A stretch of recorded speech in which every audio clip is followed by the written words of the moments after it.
Day before yesterday, nobody remembers it today. It seems that as soon as we identify some new technology, something more innovative takes its place. It is this necessity that brings us all here every January, seeking that spark of inspiration, placing our bets on what we think will be the next transformative wave is why we come to CES, taking meetings, seeking deals, making connections, and prowling the exhibit halls of this massive conclave. Every industry segment today faces disruptive forces. Technology, as we know, is breaking decade-old models and rebuilding them in ways that require leaders to rethink the way business is done or risk being displaced by the new companies with new ideas and processes. In this session, we'll take a deep dive into what to do about it. First, I'll sit down for a conversation with one of the most astute thought leaders in media, Steve Burke, the CEO of NBC Universal.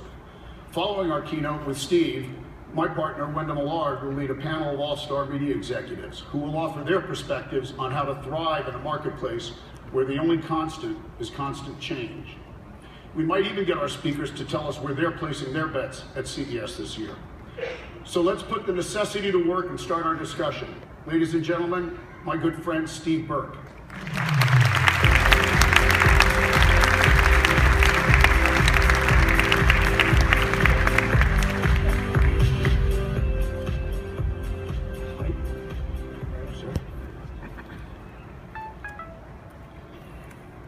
Steve, first of all, thank you for making the journey out here to Las Vegas today. Nice to be here.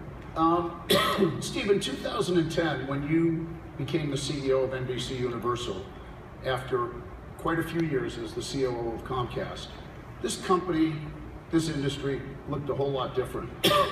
In fact, if we look to 2015, it was quite an extraordinary year. Lots of challenges in the media business, but I think this was a year where, while it was tough on everybody, you had an extraordinary year across all the platforms. Can't start a conversation without giving you and Jeff Shell and the folks at Universal that shout out for, I think, a $6.9 billion year in theatrical receipts, an industry record for a business that's been around for 100 years, so congratulations on that.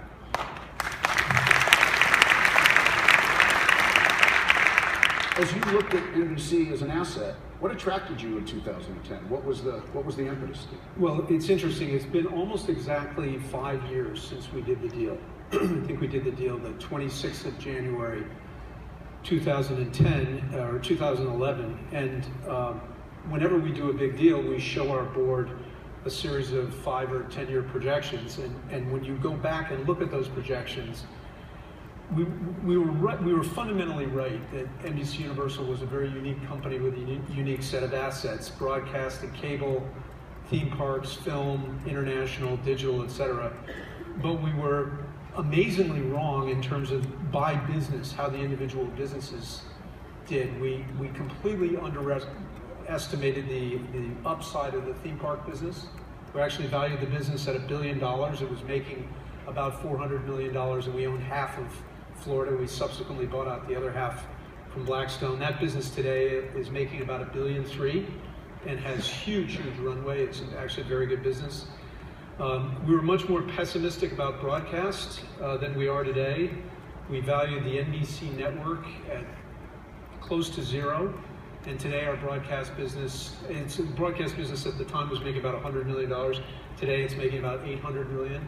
We have Telemundo and a bunch of owned stations that are doing much better. So we were really attracted by the television assets. We've grown to really enjoy and appreciate the film business, which is very difficult and tough business to be consistent in, but we had a record year last year and feel good about that business. And then when you zero in on television and you zero in on the assets that we have, something like 20 or 22% of all the eyeballs on television are watching NBC Universal or our cable channels, USA, Sci-Fi, Bravo, CNBC, on and on and on and on. So we're the biggest provider of television advertising in the United States. We sell about $10 billion worth of television advertising in the United States, and that's really what attracted us, because we had been in that business in a small way for many years at Comcast with E! Entertainment, versus, and what a cable company essentially does is buy television programming and resell it. So we knew how good all those businesses were, and we had a feeling that NBC Universal was unique. Brian and I have always felt that distribution and content do well together, and Rupert Murdoch and John Malone and others have proven that through the years. Interestingly, no one else is doing that now in the United States, and we're more convinced than ever that it makes us a special company and a better company, more valuable company. So a lot of things have turned out different. We've actually doubled the profitability of the company in 5 years, which is way ahead of what we told our board. So we feel great. The problem is it's the first week of January, and you got to do it again. But I think we have a lot of upside, and I like to think if you were going to create the perfect media company, it would look a lot like Comcast, NBC Universal. You'd have distribution and content, you'd have broadcast and cable, you'd have English and Spanish, you'd have good digital properties and prospects, and so in a crazy, challenging world, I like our hand. Steve, I remember conversations back in 2010, because we had the privilege of knowing each other a long time and working together. We talked back then about the fact, as you said, you were in the advertising business with E! And Versus and Spotlight, and it was an interesting business for Comcast at that point. It became an imperative, if you remember that conversation, and you certainly navigated it well. And the other conversation I remember was when we were speaking to marketers around the time you were making the acquisition. We talked about the fact that while GE is an extraordinary company, and one that we have tremendous respect for, obviously, some of the investment strategy against content, you were willing to make investments in the technology and the things that needed to be done to realize the future of the entertainment business. You made those bets. You made the bets, and you continue to make them. Some of the interesting acquisition, or at least investments you've made, seem to have resonance in the market, from Freewheel on the one hand to Vox and BuzzFeed on the other hand.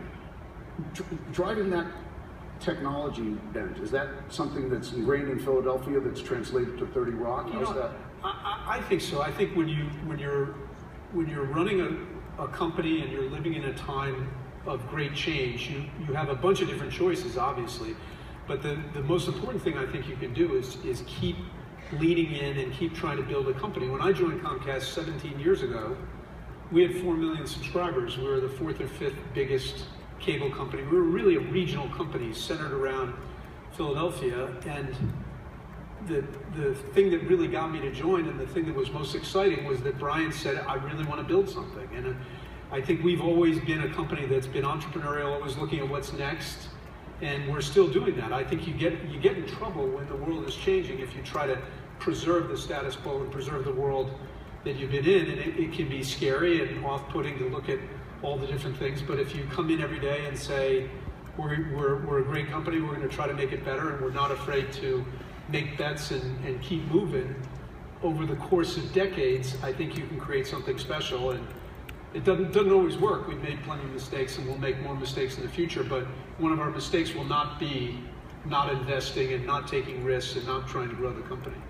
Steve, as you look at the marketplace, and from a marketer's perspective, because we have an audience today that I'm guessing has a lot of marketers in it, there's this time in the business where technology, I think it's been the year of the T's. It's been the year of technology, it's been the year of talent, it's been the year of transformation, it's been the year of transparency. A lot of T words are coming up. As you see the puzzle pieces moving around the board between marketers, the relationship between publisher, if you will, and marketer, and the agency configurations, that's changing a lot, and you did some things from an organizational standpoint to address that recently, in terms of, putting everything together under Linda Yaccarino and making some of those kinds of changes. First, the impetus for that was what, and then how are you seeing it play out in the marketplace? Well, the world's just a lot more complicated today than it was. I mean, you sort of nostalgically look back at a time when there were 3 networks, and then 4 networks, and then there were 20 cable channels, and then 100, then 200, then broadband, and now all the digital assortments. And our feeling is, when you're lucky enough to have a company with the assets we have, that you have to take those assets and make everyone work together. And it sounds like motherhood and apple pie, but very often in big companies, individual personalities run their pieces of the business and disregard everybody else and don't play well together. And we said, no, it's so damn hard to get anything launched, to get a little slice of everybody's mind, to create something that breaks through the tremendous fragmentation, that we're gonna have everybody in the company work together. And when we launch a film like Minions, or we launch a television show like The Voice, it is not optional for the woman who runs Bravo or the guy who's at NBC Sports to say, I'm not going to support those properties. And applying the same idea to marketers, we actually, when we came, we had 5 or 6 different parts of the company with heads of advertising sales. And each of the channels felt that advertising was theirs.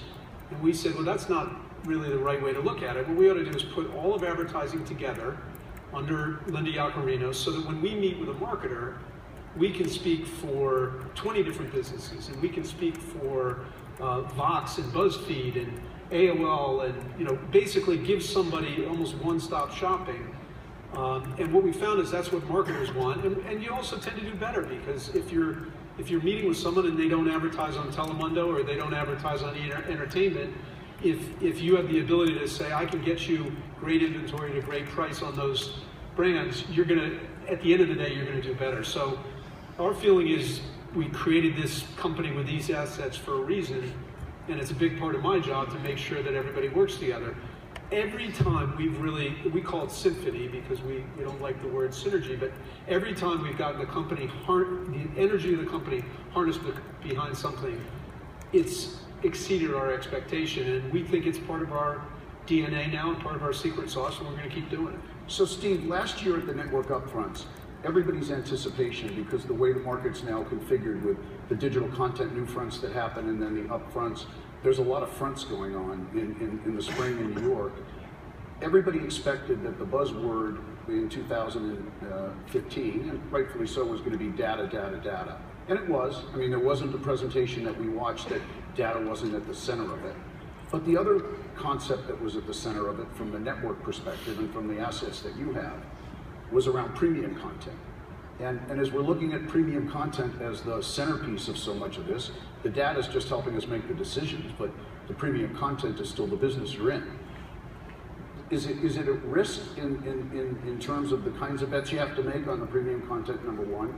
And number two, as viewing habits are changing and this concept of over the top, how are you navigating that from the perspective, again, Comcast NBC Universal is uniquely positioned for this because of your direct consumer relationships, aside from just being a provider of programming? Well, for as long as I've been around the media business, I've been around the media business for a long time now. Your whole life almost. There's always been something that was going to put everybody out of business. Satellite was going to put cable out of business. Well, that was 25 years ago, and Comcast has never had a down quarter, not one down quarter. And there's always a new technology. The DVD or home video was going to put the movie business out of business. My perspective is that there is more competition now than ever, which makes it harder to break through and have a show that's a hit. But people watch more television today than they ever have, or as much as they ever have, 5 hours and 45 minutes, whatever the number is. The vast majority of that professionally produced television is watched on broadcast and cable. And if you're a marketer, and by the way, we're a big marketer, we spend $1 billion a year marketing films and theme parks and television shows. It's unthinkable, I think, when you're marketing a big product to a nation of people that you don't use television. And you're going to be more selective, and you're going to have more alternatives, and you're going to certainly allocate a portion of your budget to digital, but you're not going to launch Jurassic World or a brand new car or a big new consumer product with a variety of digital things. So the notion that digital's coming in and is going to supplant or destroy the television business, I don't buy. We think that digital will take from a lot of different places, but that television advertising will grow. It may not grow dramatically, but will stay the same or grow for many, many years. And then we just got to be as good as we possibly can be. We have Sunday Night Football. I think people are going to advertise in Sunday Night Football for many years. We have The Voice. We have 17 days coming up in Rio. when the Olympics occur, and if I were launching a product or repositioning a brand, I would certainly want to be in the Olympics. At the same time, there's more competition. It's harder to find great writers and great directors and great actors who are free to work on your project. So it's not getting easier, but I think these are great businesses. And by the way, we sell to digital platforms, and we launched a business this week, a comedy SVOD channel called CES that has SNL and The Tonight Show and The Office and 30 Rock and a bunch of other stuff. And we made the investments in Vox and BuzzFeed. So I think the ecosystem is going to continue to remain very healthy, and it's our job to move the company increasingly and make more bets on the digital side, but keep making great television programming, because that ultimately is a big engine inside our company. So then you would say, I guess, because the naysayers would say all this technology has irreparably disrupted the TV business, the traditional TV business. And again, TV, I think maybe I question whether TV is the right word, the video business, because as I was in a meeting this morning and somebody pulled out their handheld device and said, this is TV as well, right here. So the video business.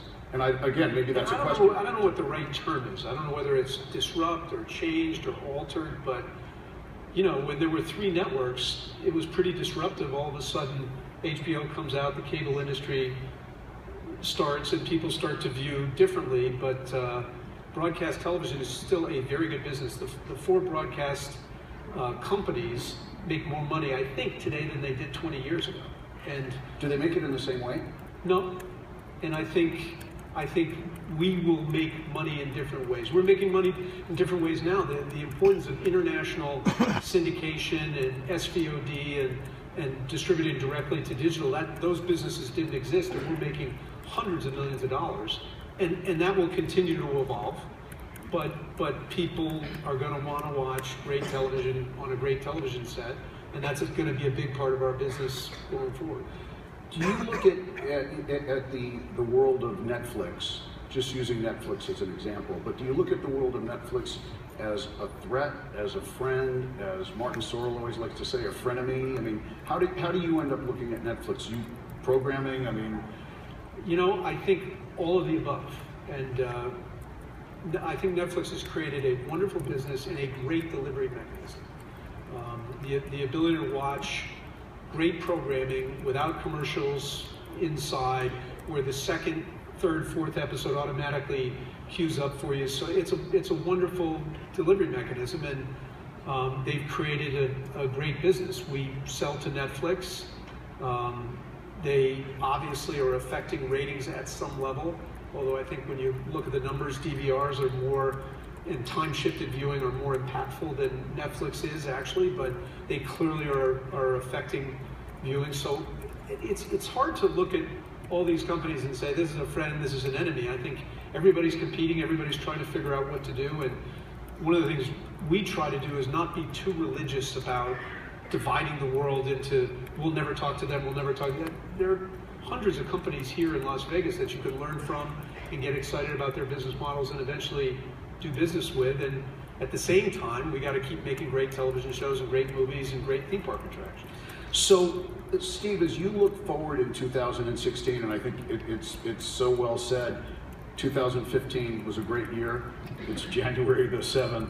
What'd you do for me lately? I mean, it's a new year. What do you think is the biggest single challenge facing NBC Universal? I don't want to say our industry in general, but I think you're such a good poster child for our industry in general in terms of the disparate businesses that you have under one roof. What do you think is the biggest challenge for us? I think the biggest challenge for anybody running a business in or outside of media today is the increasing impact of the internet on our businesses. And we were sitting in a meeting talking about digital, and somebody was saying, man, digital is really affecting television and in movies and our businesses in a dramatic way. And then someone else said, name a company in America that is not being upended or not being dramatically changed by the internet. And if you're running Walmart or you're running General Motors or you're running, every company is affected by the tremendous change that's going on, and ours is no different. I think that we have to be as smart as we can be. We have to be unafraid to hire different people and meet different companies and invest in different places. We undoubtedly are going to make some good bets and bad bets, but in some ways it's like the original broadcast companies that did or didn't invest in cable. And we're at that stage now.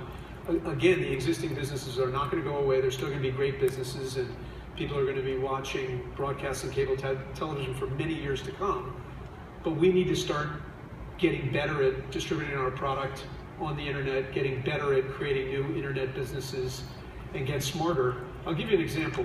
As we come up on the Olympics, every 2 years, we do about 50 videos on different athletes. And we'll go to Michael Phelps' hometown, and the sun will be coming up, and he'll be doing laps, and then we'll interview him and talk about him as a way to have American viewers understand who's important in the Olympics and get some emotional attachment. And we've been doing that for many, many years. It was created by Dick Ebersol and really Roone Arledge.